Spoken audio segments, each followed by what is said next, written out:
welcome back to my channel. After converting my Epson EcoTank into a sublimation printer, I've run into the ink pad needs service error more than once. So today I'm going to show you step by step how to fix it yourself and get your printer back up and running. So what this error actually means is your printer has a built-in counter that tracks how much waste ink is absorbed by the ink pads. Once it hits a limit, Epson basically locks the printer to prevent ink from overflowing inside. I have the Epson EcoTank 4700. These steps are the same whether you're using regular ink or sublimation ink. Let's get right into it.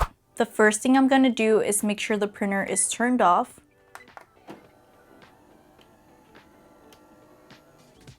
And unplugged. Then flip the printer onto its side. I'm going to go ahead and remove the screw where the ink pad is located, which is right here. I'm using a basic screwdriver, but you can also use a drill.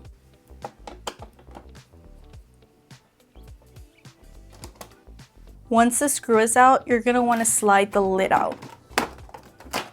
Now you can see there's a second screw that we need to remove.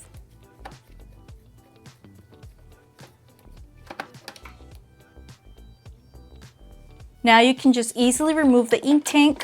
Just like that. Look how dirty mine looks. You can see all of the waste ink on the bottom. I'm going to show you how dirty it actually looks from the inside. Okay, so mine actually doesn't look as bad as I thought it would be. Also, compared to the last one I removed, it was really bad. I'll add a video right here so you can see. So although there's still some white around it, I'm still going to replace it because I want my printer to be working 100%. You also have the option to replace only the padding and not the actual housing. You can also wash and reuse the pads, but honestly, it's messy, time-consuming, and they never really go back to brand new. So I personally just replace them so I don't have to deal with cleaning out the old ink. I ordered a replacement ink pad on Amazon. You can either buy just the sponge pads or the full unit with the plastic housing, which is what I did. Like I mentioned earlier, I prefer getting the entire thing to make things easier. So we're just gonna open it up. And this is what a brand new ink pad looks like. Look at the difference. Yeah, I'm definitely going with the new one. Also, before you purchase your replacement, make sure it's compatible with your Epson model. I will have the one I'm using listed in the description box below. It's compatible with many of the Epson EcoTanks. Now that we've removed the old one, we can slide in the new one. Make sure it clicks.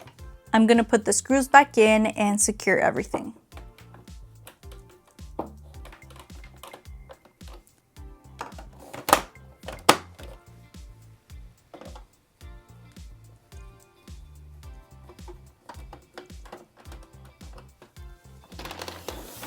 Alright, so once that's done, your printer's still not going to work just yet.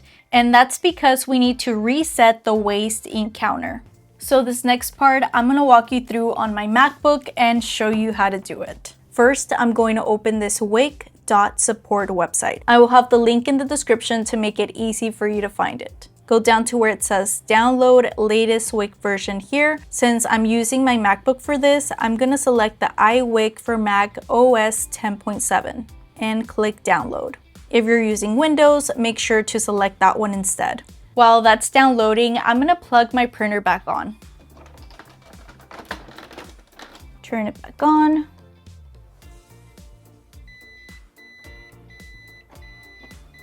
Now we can open our download and click on the WIC reset. So here you can see my Epson EcoTank 4700. I've selected it. And here you can read the waste counter on your printers. As you can see, mine says it's been used 100%. This counter has reached its limit and needs to be reset. So I'm gonna go ahead and close that. And now we're gonna click Reset Waste Counters. If this is your first time resetting the waste ink tank on your printer, you actually have a one-time free trial key. If you click here, you'll be able to see what that code is. The waist counter will be reset to 80% instead of 100%, which is still pretty nice because you're not buying a key right away. So you're saving yourself some money. This code can only be used once for each printer. So if this is your first time, be sure to use the code trial here. But since I've already used mine before, I'm gonna have to buy reset key. And here you can see there's some options. One key for $9.99, 2 keys for $8.99 per key, or 5 for $6.99 each, $5.99 for 10 keys, and 25 keys for $3.99 each. But right now I only need one, so I'm just gonna do the 1 key option. Gonna check out, and here I'm just gonna add my information. I'm gonna be using PayPal since it's the safest option. Now that I have the code to the key, I'm gonna add it here and click OK. It's telling me to please turn printer off now, so let's do that. Yay, we did it. It says, congratulations, your printer's waist counter has been reset. And now if we click read waist counters, the ones that said 100% used, let's see how much it says now. Actually, I need to turn it back on so we can check that. We did it. There's no more beeping or error on the printer. So now we're gonna click on read waist counters and it should say 0% since we just got it. Yep, the counter says 0% used. So everything's perfect. We just saved ourselves from having to buy a whole brand new printer. Just so you know, this can happen every few months to a year depending on how much you print. And that's why I recommend having extra waste ink tanks in hand in case you ever run into this issue. And that way you don't have to wait for it to get delivered and fix it right away. I'm gonna do a nozzle check to make sure it's printing correctly.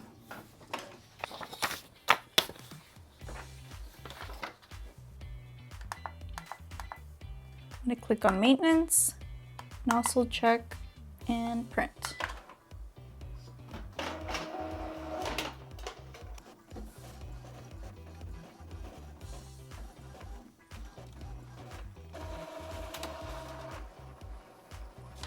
Considering I haven't used my sublimation printer in over a month, this doesn't look bad at all. I'm gonna go ahead and clean the print head and that should do the trick.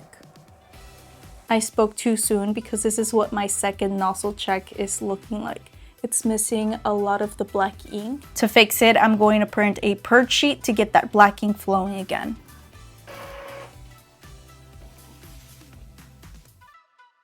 Now I'm doing a head cleaning and hopefully that helps.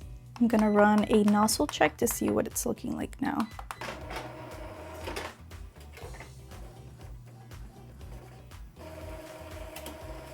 The black is looking a lot better. I'm gonna have to do another purge sheet and more head cleanings, but I have to wait between 10 to 15 minutes in between each. So this is as best I could get it for this video, but it looks a lot better now. Just look at the difference. If this helped you fix your printer, let me know in the comments below. If you want more tutorials like this, be sure to subscribe to my channel. Thank you so much for watching. See you guys next time with a new DIY.